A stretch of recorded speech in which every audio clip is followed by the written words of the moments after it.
Puedes abrir tu Biblia si la tienes abierta. Vamos a observar la primera epístola de Juan, capítulo 1, versículo 1 al versículo 4, que dice así: lo que era desde el principio, lo que hemos oído, lo que hemos visto con nuestros ojos, lo que hemos contemplado y palparon nuestras manos tocante al verbo de vida.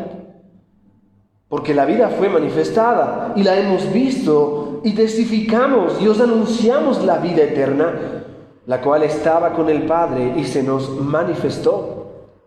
Lo que hemos visto y oído, eso os anunciamos, para que también vosotros tengáis comunión con nosotros. Y nuestra comunión verdaderamente es con el Padre y con su Hijo Jesucristo. Estas cosas os escribimos para que vuestro gozo sea cumplido. Miren, estas palabras que el apóstol entrega al inicio de la carta son importantes. Ya creo que hice el énfasis, ¿no? Es un anuncio importante. Entonces, veamos la estructura que encontramos aquí. El texto arranca con una oración y entonces termina en el versículo 4. Hay dos oraciones en este texto y puedes ver cómo la oración empieza en el versículo 1 y termina en el versículo 3 para terminar con una oración a punto seguido en el versículo 4. Esto implica que es una unidad de pensamiento, es un párrafo completo. Y entonces la estructura se divide más o menos en este orden. Comienza con una oración bastante extraña, ¿no? A diferencia de los demás apóstoles que en otras circunstancias saludan y dicen: Judas, siervo de Jesucristo; Santiago, siervo de Cristo, ¿verdad? Pablo, apóstol de Cristo, ¿verdad? Esa forma de expresarse o de saludar o comenzar una epístola. Juan no dice Juan, ni en el Evangelio, ni en ninguna de sus epístolas, salvo Apocalipsis, que más adelante dice el discípulo amado, dice estas cosas, ¿no? Ahora, esa forma de usar los términos tiene que ver con el hecho de que Juan pasa por alto su presentación para ir directo al tema que quiere tratar, porque es urgente. Y entonces arranca con una oración bastante extraña y bastante compleja, que no termina hasta el versículo 3, como acabo de mencionar, donde hallamos un verbo principal. Del versículo 1 al versículo 3 hay un verbo que rige toda la oración. Recuerda que las oraciones están compuestas, ¿no es cierto? Sujeto, predicado, verbos, adverbios, conjunciones y demás. Y tenemos que ver en el lenguaje palabras importantes. Y el verbo principal que tú y yo encontramos aquí se encuentra en el versículo 3. Ayúdame a ver cuál es ese verbo. El texto dice: lo que hemos visto y oído, eso os anunciamos. Allí está el verbo importante. Y obviamente en otras versiones yo voy a usar la palabra proclamar en este texto, porque la palabra anunciar también es proclamar. Un anuncio, una proclamación importante. Proclamamos, dice. Y el término de este verbo está en plural. Ahora, ¿quién proclama? Te pregunto. ¿Quién proclama? Según el texto. Directamente, en primera persona, Juan, ¿no es cierto? Él dice proclamo, no necesariamente dice proclamamos. ¿De parte de quién entonces Juan está dando este anuncio o esta proclamación? De parte, obviamente, de Dios. Dios está hablando por medio de los apóstoles. Y ahí está una pista. Si hay un grupo al cual Juan pertenece y de quien él está hablando es los apóstoles. Juan dice: este mensaje, este anuncio, nosotros lo proclamamos. ¿Quién es ese nosotros? Los apóstoles de Cristo. Son específicamente los apóstoles. Erraríamos si tú y yo pensamos: nosotros proclamamos este mensaje. Claro que lo proclamamos, pero no es nuestro mensaje. No lo creamos nosotros, fue dado de parte de Cristo a los apóstoles, aquellos hombres que Cristo escogió y encomendó a este ministerio sumamente importante de la proclamación de su verdad, para que a la postre se convirtiera en el cimiento sobre el cual la iglesia está edificada, el fundamento de los apóstoles. ¿Recuerdas? Efesios capítulo 2, versículo 20, es el fundamento de la iglesia lo que los apóstoles hablaron sobre Cristo. Y entonces vemos que este y varios verbos están en plural y no es difícil saber que Juan está hablando de parte de un grupo en particular que hemos llamado los apóstoles, puesto que con mucho énfasis voy a decir esto, ya que Juan repite varias ocasiones esto: lo que hemos visto, lo que hemos contemplado, lo que hemos oído, lo que hemos tocado con nuestras manos. Luego dice: aquello que hemos visto y que hemos oído. Más adelante, versículo 3, lo que hemos visto y oído, una vez más. lo anunciamos. ¿Quiénes fueron aquellos que vieron con sus ojos al Cristo encarnado? Los apóstoles. ¿Quiénes son aquellos que escucharon de primera mano de Cristo mismo la palabra predicada? Los apóstoles. ¿Quiénes son aquellos que, aquí hay otra palabra, contemplaron? Los apóstoles. Y esa palabra es muy diferente de ver solamente. Ver es una cosa de observar, pero contemplar es quedarte con la boca abierta mirando. 3 específicamente, la gloria del Hijo en esta tierra. Me voy a explicar un poco más adelante eso, pero no es cualquier grupo. Son específicamente los apóstoles de Cristo los que están aquí representados, y Juan habla de parte de ellos. Así que este mensaje que quiero compartir contigo, este anuncio importante, no es un anuncio que yo quiero darte, es un mensaje apostólico. Y no apostólico actual, es apostólico histórico. Es apostólico. Este mensaje también es un mensaje que produce vida, es un mensaje que produce comunión, es un mensaje que produce gozo. Y ese es el orden que vamos a ver en este texto. Esa es la estructura homilética de este texto. Vamos a verlo de esta manera. Así que este mensaje apostólico que tú ves en el versículo 2, os anunciamos, dice en plural, es un mensaje de parte de los apóstoles de Cristo.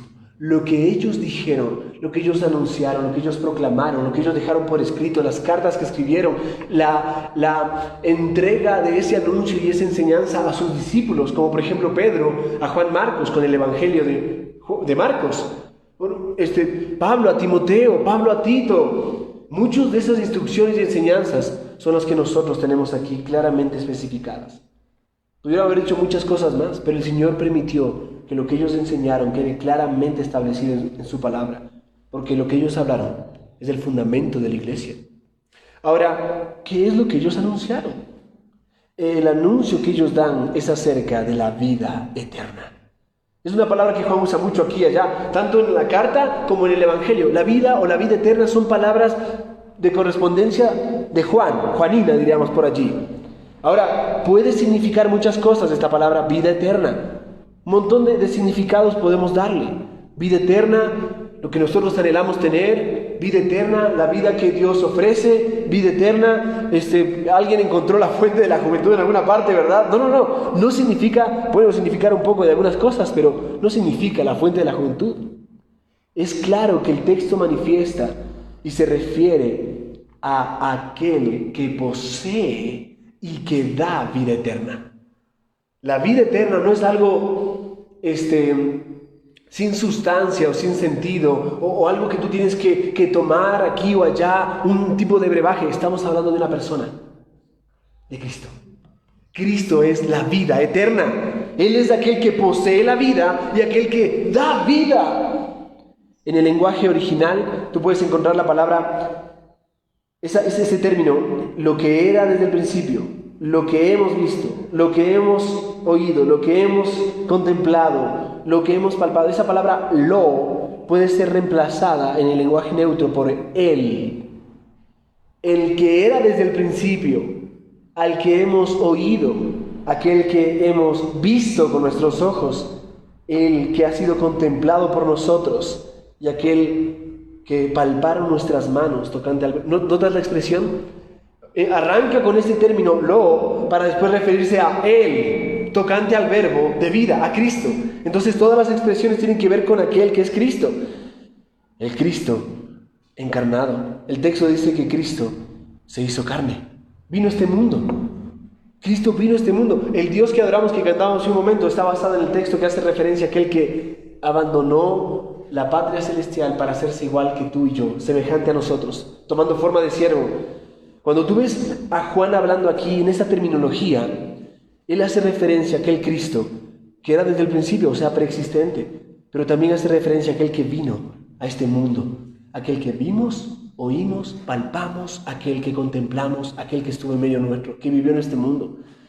La parte principal del mensaje del Evangelio es esta. Sin esto, el Evangelio no sería Evangelio. Si Cristo no hubiera venido a este mundo, si no se hubiera encarnado, si no se hubiese humanizado, si no hubiese tomado forma de hombre como tú y como yo, no es que Él se aparentaba semejanza humana. como ciertos ángeles que aparecen, ¿verdad? Y que parecen guerreros con escudos y cosas así, pero no como a veces se describe en Ezequiel, lo que tienen no sé cuántas alas y no sé cuántos ojos y todo eso. No, sino los ángeles que parecen como guerreros. No, él no tenía semejanza de. Él vino en semejanza de hombre porque nació en este mundo como tú y como yo. No aparentaba nada. Él es verdaderamente hombre y verdaderamente Dios. El contenido del anuncio, del mensaje de Juan que él está dando es acerca de una persona y esa persona es el Señor Jesucristo. Por eso es importante ese anuncio, aquel que es verdadero Dios y verdadero hombre. Entonces, este anuncio es importante porque es el Evangelio, la médula, el centro del Evangelio. Y entonces vamos a observar juntos 4 cosas que este mensaje anuncia o que es. En primer lugar, este mensaje es histórico. Esa palabra histórico, ¿no? Ya sabemos que es de los apóstoles, o sea que es un mensaje apostólico, pero en primer lugar observemos que es histórico. ¿Y por qué decimos esto? Por lo que dice el versículo 1, la primera frase solamente, lo que era desde el principio. Mira esa expresión allí. Tú y yo podemos pensar en este texto. ¿Y qué textos pueden venir a tu mente cuando hablamos de la palabra principio? Bueno, el que está en el principio, ¿verdad? Génesis capítulo 1, versículo 1, ¿qué dice? En el principio creó Dios los cielos y la tierra. Yo pregunto, ¿el principio de qué? El principio de los principios, el principio de todo, el principio de la existencia, el principio del tiempo, el principio de la materia, el principio del espacio. Aún la física está inmiscuida en esto, ¿no? El principio de todo. El tiempo comenzó a correr en el principio. Antes del principio, la eternidad era lo único que había. Y después de que todo pase a la eternidad, será lo único que quede. El tiempo está corriendo ahora. Y el tiempo no espera a nadie. El principio comenzó. El tiempo, la materia y el espacio arrancaron allí. Dicho esto, examinemos diferentes momentos históricos o temporales a los que el texto se refiere. Cuando dice lo que era desde el principio, puede referirse, por ejemplo, en primer lugar, a lo que era desde el principio. En la Biblia hay varios principios. Ya vimos Génesis, otro principio. Juan capítulo 1, versículo 1, ¿no? En el Evangelio. ¿Qué dice allí? En el principio era el Verbo, y el Verbo estaba con Dios, y el Verbo era... Bueno, esto nos acerca mucho más a lo que Juan quiere decirnos. No es cualquier principio, son varios principios los que está enfatizando Juan, pero hay un principio particular aquí. ¿Y cuál es ese principio? Se refiere a alguien que ya existía desde el principio. Antes del principio ya existía. A eso se le llama preexistencia, que existía antes de todo lo que existe ahora. ¿Quién es aquel que existía antes de todas las cosas que existen ahora? El Verbo de vida, el Logos de Dios. Dice que todas las cosas fueron hechas por el poder de su palabra y que Él sostiene todas las cosas por la palabra de su poder. Cristo es el Verbo de Dios, el que sostiene todas las cosas con la palabra de su poder. Todas las cosas fueron hechas por medio de Él y para Él, y todas las cosas en Él subsisten. ¿En quién? En Cristo. Nada de lo que tú y yo conocemos como existencia existiría si Cristo no lo estuviera sosteniendo. Él sustenta y sostiene a su creación porque Él es preexistente antes del principio. Él ya era desde el principio. Antes de que Abraham fuese, yo soy, dice Él. Y nos deja con la mente así toda confundida. Pero tú naciste hace poco tiempo, puede preguntar a alguien, en aquel tiempo de los apóstoles. ¿Y tú dices que eras antes de Abraham? Sí. Porque en cuanto a la carne, en el tiempo señalado fue el principio de la vida de Cristo aquí en la tierra. Pero Cristo es eterno, es Dios.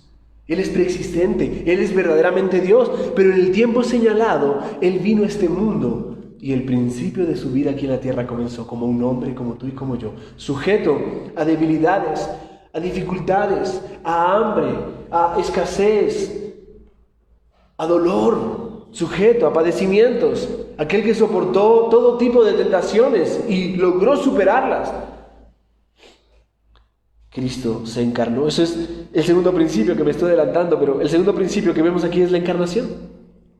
O sea, estamos hablando de un mensaje que es histórico. ¿Por qué?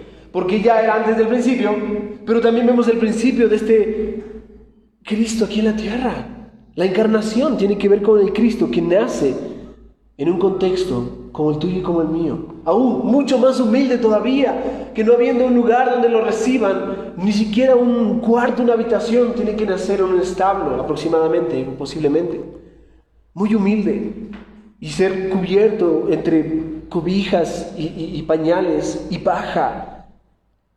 La encarnación llegó, aquel verbo se hizo carne. Juan capítulo 1, versículo 14. Y aquel verbo fue hecho carne y vimos su gloria. Gloria como la del unigénito del Padre, lleno de gracia y de verdad. Ese es el Cristo que se encarnó, que vino a este mundo. Aún más allá, estamos hablando del principio de la humanidad de Cristo. Tiene su proceso. Cristo nace, es un pequeño bebé indefenso, con dificultades y luchas, con necesidad de alimentarse, sujeto a padecimientos, pero va creciendo y va madurando, y crece en gracia y en conocimiento, crece en todo tipo de maneras, como tú y yo crecemos en este mundo, porque quiero que sepas algo muy importante. Siendo Dios, no estimó el ser igual a Dios como cosa que aferrarse, sino que se despojó a sí mismo y se contuvo, se abstuvo de hacer uso de todos sus atributos y sus cualidades y sus calificaciones como Dios, para sujetarse por completo a la naturaleza humana y depender por completo de Dios el Padre y Dios el Espíritu Santo. Él no dejó de ser Dios, lo que hizo fue restringirse de obrar como Dios y sujetarse por completo a la voluntad del Padre para cumplir lo que Dios le había mandado hacer voluntariamente. Ahora, al tiempo señalado esto sucede, y esto es lo que se estaba atacando en el tiempo de la escritura de esta carta, la humanidad de Cristo.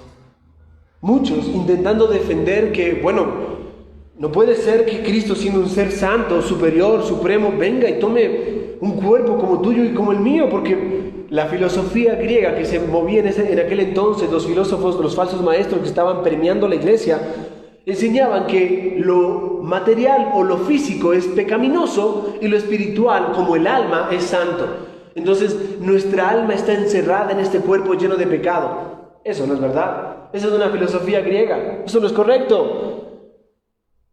El asunto es que nuestra alma quedó manchada por causa del pecado, al igual que nuestro cuerpo. Quedamos contaminados, nacemos en pecado, no por nuestro cuerpo que ya está bajo corrupción, sino aún nuestra alma también.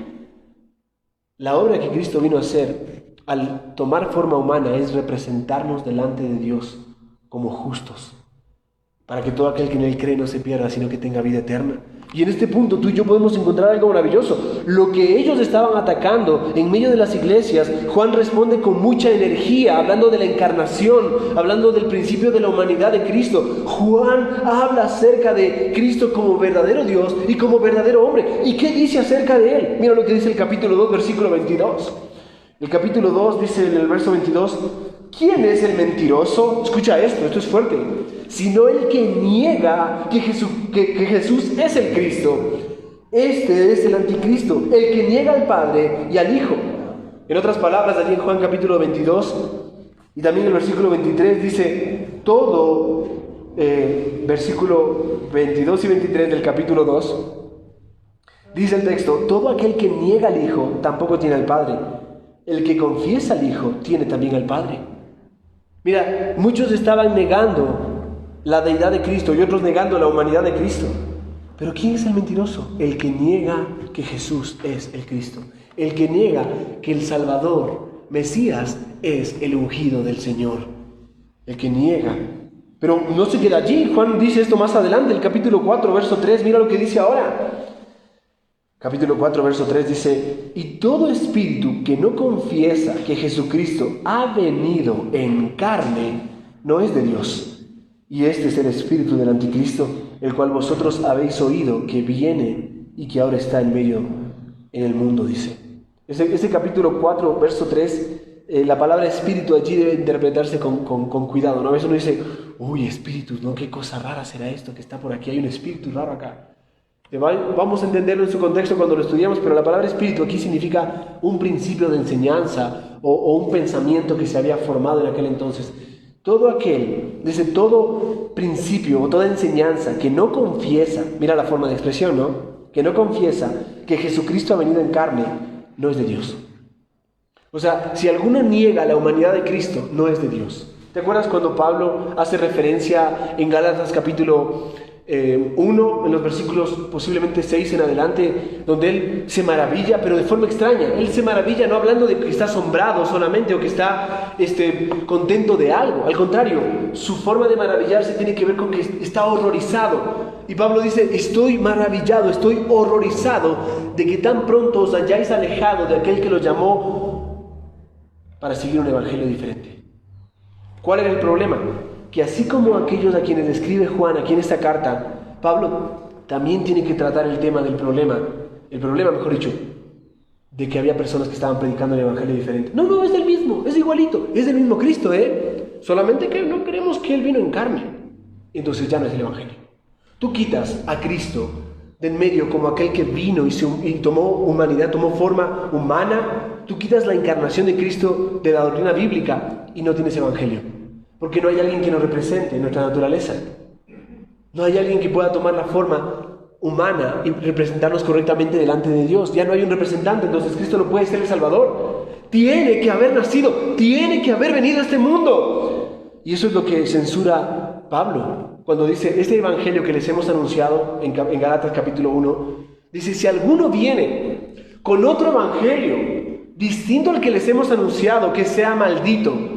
Si un ángel del cielo viene a decirles algo distinto de lo que si yo mismo, dice el apóstol Pablo, les digo algo distinto de lo que ya les he enseñado respecto a Cristo, que sea maldito. ¿Qué dice el texto que acabamos de leer? Todo espíritu que no confiesa que Jesucristo vino en carne no es de Dios. Y si no es de Dios, entonces es del diablo, del error, del engaño, de las tinieblas. ¿Notas que el ataque desde el principio hasta ahora ha sido negar la humanidad de Cristo? Pero nosotros sabemos que este mensaje es un mensaje histórico, porque aquel que era desde el principio, aquel que es eterno, que ha existido desde la eternidad, en el tiempo señalado y en el cumplimiento de las profecías del Antiguo Testamento, ese hijo nació, esa virgen concibió un pequeño, ese niño creció y ese niño ejerció su ministerio, creciendo como joven y como adulto a los 30 años y obedeció al Padre hasta la muerte y hasta la muerte en la cruz. Este es Cristo, que vino a dar su vida en rescate por muchos. Por eso, este mensaje que era atacado, luego, este mensaje apostólico comienza a ser anunciado. Mira el principio del anuncio de este mensaje. Este mensaje comienza a ser anunciado por Cristo a sus apóstoles y después por sus apóstoles en diferentes lugares y momentos. Unos viajan a Asia, otros van a Europa, unos van muy lejos, hasta lo último de la tierra. Hechos capítulo 1, versículo 8. ¿No es cierto? Esa expresión de hasta lo último de la tierra, Jerusalén, Samaria, hasta lo último de la tierra. Ellos fueron a cada uno de los confines anunciando este mensaje, los apóstoles, haciendo discípulos, llamándolos a la obediencia al Evangelio. Y entonces, aquí está el principio también de este mensaje, ¿no? Este mensaje también llegó a los oídos de los que estaban escuchando esto allá en Asia Menor. Y fue el principio para ellos de escuchar este mensaje y el principio de la vida para ellos. Pero también hay un quinto principio que quiero terminar con este punto, y es que en algún momento este mensaje llegó a tu vida, ¿verdad? Mira esta carta que está aquí, que Dios ha permitido que llegue a nuestras manos y que está colocada aquí en medio de varios libros. Es una carta que el Señor ha permitido que llegue a nuestras manos también, que llegó a los primeros oyentes y que hizo lo que tenía que hacer, y que ahora llega a nuestras manos y vamos a estudiar versículo a versículo y va a hacer lo que tiene que hacer, porque la palabra del Señor no vuelve vacía. Y de esta manera tú y yo debemos disponernos a tomar este mensaje y a seguir proclamándolo y anunciándolo con mucha importancia. De esta manera, Dios está depositando en nuestras manos este mensaje, y es ese mensaje apostólico que se nos encarga. Muchos quieren ser apóstoles ahora, ¿no? Han escuchado de los apóstoles actuales, ¿verdad? Que vienen y te dicen, yo soy el apóstol tal o cual. O ves en Facebook y te salta el anuncio, ¿no es cierto? Apóstol no sé cuánto. Publicidad. Están ahí comprando publicidad, ¿no? Y me dicen, no te voy a seguir. ¿Sabes? Muchos quieren ser apóstoles hoy, pero nosotros sabemos que eso es falso. Porque los apóstoles que anunciaron el mensaje del Evangelio y establecieron la doctrina o el sólido fundamento sobre el cual la iglesia está edificada, siguen presentes a través de la Biblia. Ha llegado a nuestras manos su anuncio y sigue siendo vivo, sigue siendo eficaz. No necesitamos nuevos apóstoles, porque los apóstoles que Cristo ha escogido y ha establecido siguen hablando la palabra de Cristo en la Biblia. Esto es muy importante, porque muchas personas tenemos esa idea de pensar que Dios puede hablarnos por otra cosa, ¿no? ¿Será que Dios me habla por un sueño? ¿Será que Dios me habla a través de una visión? Es que Dios me habló. Y a veces sucede que es porque comimos algo pesado y nos fuimos a dormir tarde y las circunstancias se presentan para, pues, razonar de una forma diferente cuando dormimos, ¿no es cierto? Pero déjame serte muy sincero. Si Dios habla, habla por medio de su palabra. Y si tu conciencia es acusada, es porque su palabra está obrando en tu corazón. Su palabra escrita, que obra, y que vive y que permanece para siempre. Amén. Amados hermanos, ya que nosotros tenemos este mensaje apostólico, debemos saber que cualquier apóstol que aparezca por allí no va a traer un mensaje apostólico, sino un mensaje falso. Pero el testimonio de los apóstoles es clarísimo. Cristo ha venido en carne, mientras en contexto muchos falsos decían que Él vino, que Él no había venido en carne, sino que era una apariencia nomás, torcían la verdad. Juan muestra que la necesidad que tú y yo tenemos fue suplida por la obra de Cristo al venir en carne.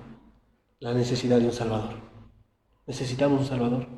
Y por eso Juan anuncia con tanta fuerza y vehemencia esto. Esto que vimos, esto que oímos, eso nos anunciamos a ustedes. Que Cristo vino. La vida eterna fue manifestada. Así que este mensaje es un mensaje histórico, pero no se queda allí. Eso solamente es la primera frase del texto de primera de Juan. Pasemos ahora a ver lo que dice el versículo 1 y el versículo 2. Porque este mensaje, en segundo lugar, es un mensaje que produce vida. Un mensaje que produce vida. Escucha bien eso. El texto dice, lo que hemos oído, lo que hemos visto, lo que hemos con nuestros ojos, lo que hemos contemplado y lo que palparon nuestras manos tocante, ¿a qué? Al verbo de vida. Y no está con una palabra, con una B pequeña, sino con una B grande. Estamos hablando de un nombre. Ese es un nombre de Cristo. Él es el verbo de vida. Es el imperativo divino que obra y que no deja de obrar. Recuerda, un verbo imperativo en este caso, el verbo de vida como Cristo, es la palabra viva, que no ha dejado de obrar hasta ahora, que sigue permaneciendo. Pero no se queda allí. Mira el paréntesis que dice el versículo 2. ¿Notas que es un paréntesis? Es como que Juan está hablando y dice, no me puedo contener, tengo que decirles algo aquí. Y entonces él abre un paréntesis y dice, porque la vida se manifestó, fue manifestada. Y la hemos visto, versículo 2, y testificamos y os anunciamos la vida eterna, la cual estaba con el Padre y se nos manifestó. Este mensaje produce vida, porque se refiere al verbo de vida. Lo que predicaban era al verbo de vida. Ellos anunciaban y proclamaban aquel que da vida y que es vida en sí mismo. Mira, para poder entenderlo mejor, en medio de la muerte, en medio del dolor, en medio de la enfermedad, en medio de maldiciones que cayeron bajo la humanidad y este mundo por causa del pecado, en medio de condenación, la vida se manifestó. ¿Puedes notar el contraste? Porque dice vida, vida, vida aquí, pero espérate, el contraste es súper importante. El anuncio de que este mensaje produce vida es sumamente importante, porque en el mundo en el que vivimos lo único que hay es muerte, condenación, dolor, pecado, maldad, maldición, enfermedad, todo está sujeto a padecimiento. Lo único que tenemos al final de todo esto es la muerte y la condenación eterna. Está escrito que todo hombre muere y después de esto, ¿qué venga? El juicio, la condenación. Y entonces Juan dice, esperen, sí, pero en medio de todo eso, la vida se manifestó. La vida vino a nosotros. Nosotros no podíamos ir hacia Dios. Por cuanto todos pecaron, están separados de la gloria de Dios, están destituidos de la presencia de Dios, no alcanzan a Dios, no tienen en sí mismos ninguna capacidad para poder lograr agradarle. Entonces, uno viene de Dios, se hace semejante a nosotros para llevarnos a Dios. Y aquel es la vida que se manifestó. Al observar estas cosas, Cristo es la vida. y de él procede vida abundante y vida eterna. Mira, si usáramos el lenguaje mercadológico que se usa últimamente, ¿no? Tú tienes un producto y tú tienes que venderlo. Si para nosotros el producto en este caso, usando este lenguaje, estoy tratando de hacer un ejemplo aquí, usando este lenguaje, para nosotros lo que tenemos en nuestras manos es el verbo de vida. ¿Cómo nosotros podemos presentar este producto para que la gente lo tome? ¿Cómo alguien puede decir, oye, yo necesito eso? Necesitamos generar una necesidad, ¿verdad? Para generar una necesidad, entonces la gente comienza a pedir ese producto, ¿verdad? En una ciudad, cuando llega un hombre a vender zapatos, nadie usaba zapatos y se va triste, dice, aquí nadie usa zapatos. Llega otro y dice, oye, aquí nadie usa zapatos, ¿no es cierto? Aquí tenemos harto negocio, vamos, hay que crear una necesidad. Bueno, en este caso, lo que tenemos en nuestras manos, ¿qué es? El verbo de vida. ¿Cómo tú y yo podemos crear una necesidad? Explicándole al mundo que vive en muerte. La muerte es la necesidad. Estamos muertos, necesitamos vida. Obviamente, porque el hombre está muerto y necesita vida. Hasta que el mundo no entienda que está muerto, hasta que los hombres no entiendan que están muertos espiritualmente, que están separados de Dios, que no alcanzan a Dios, no van a ver a Cristo como lo que más necesitan en toda su vida. Recuerda que cuando Adán pecó, automáticamente él murió. Y aunque no murió físicamente, como tú y yo esperaríamos, porque parecería que eso solamente es la muerte es, por consecuencia, la separación de la vida. ¿Y de qué se separó Adán cuando pecó? De Dios, de la vida misma. Tal vez después, años o siglos después, en este caso, no en Adán, murió. A la final murió, físicamente. Pero en el mismo instante que él pecó, él murió espiritualmente. De esta manera, todo ser que nace en este mundo nace muerto espiritualmente y con una fecha de caducidad que marca el hecho de que un día tú y yo vamos a morir físicamente también. ¿Lo notas? Hasta que el mundo no entienda que está muerto, hasta que las personas a las que nosotros hablamos cada día y con quienes compartimos, o aún tú aquí, no entiendas que estamos espiritualmente muertos, no vas a poder entender la necesidad que tienes de aquella vida que se manifestó, de aquel Cristo que viene a dar vida, que vino a dar vida. Es claro, Cristo decía, dejen que los muertos entierren a los muertos. ¿Por qué? ¿Por qué decía esas palabras? Porque un hombre sin Cristo está muerto. Un hombre sin Cristo. Cuando alguien se le acercó a Cristo, le dijo a Cristo, espera, solamente entierra a mis padres.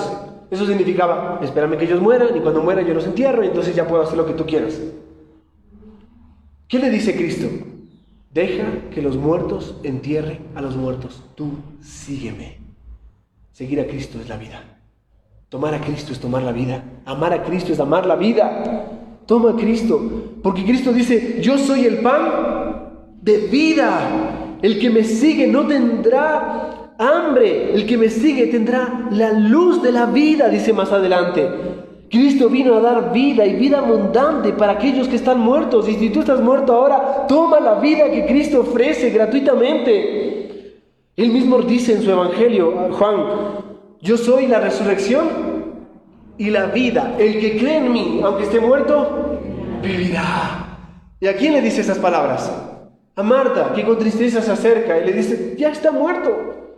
No sirve de nada que vengas, no llegaste cuando él estaba vivo y ahora ya está muerto, ya no se puede hacer nada. Y entonces, ¿qué le dice Cristo a Marta? Yo soy la resurrección y la vida. El que cree en mí, aunque esté muerto, vivirá. Algo mucho más abundante que el solo hecho de levantar a Lázaro entre los muertos. Si tú crees en Él, vas a tener aquella vida que le ofrece gratuitamente.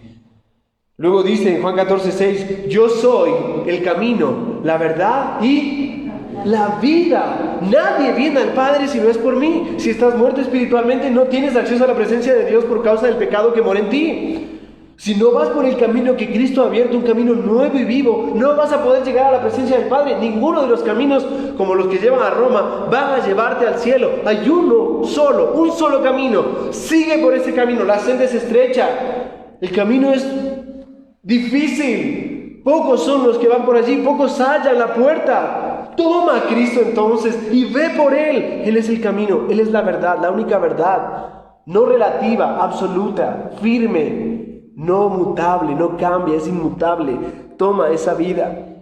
Nadie viene al Padre si no es por Cristo. Pero también es aquel Cristo que dice con tanto amor y con tanta gracia, yo soy el buen pastor. y mi vida doy por las ovejas. ¿Notas cómo Cristo tiene esa capacidad de poder entregarse completamente? A diferencia tuya y mía, no dice, bueno, ciertamente alguno de nosotros moriría por el justo, ¿no? No por el injusto, no por el pecador, no por el criminal. Pero Cristo vino a morir por ti y por mí. Si tú crees en Él, hay vida en su nombre. Si no crees en Él, hay condenación solamente. Hay ira para ti. Cristo vino a librarnos de la ira de Dios. Cuando la palabra del Señor dice, yo soy el buen pastor y el buen pastor su vida da por las ovejas, es Cristo hablando. Y es el que dice, yo tengo el poder para dejar mi vida y yo tengo el poder para volverla a tomar, algo que tú y yo no tenemos.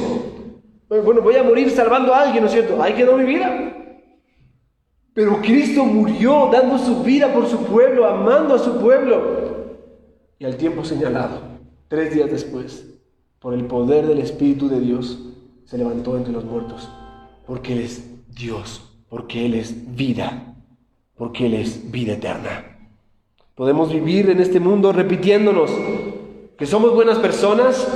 Podemos vivir en este mundo sintiendo que en nuestros hogares somos correctos, que somos un hogar perfecto, casi perfecto, ¿no? Como la serie. Podemos vivir en este mundo o en el trabajo viviendo casi como si fuéramos perfectos también. Pretender que somos un país moral, muy bueno en toda su ética y su moral. Pero nos iremos todos al infierno si no tomamos a Cristo. Podemos pretender ser buenas personas, pero si no tomamos a Cristo, lo único que queda para nosotros es la condenación eterna. Es el único medio. No hay otro mediador entre Dios y los hombres. El único mediador es Jesucristo, hombre. Tómalo por completo. Mira lo que dice el Evangelio de Juan capítulo 3, verso 36. Juan 3, 36 dice: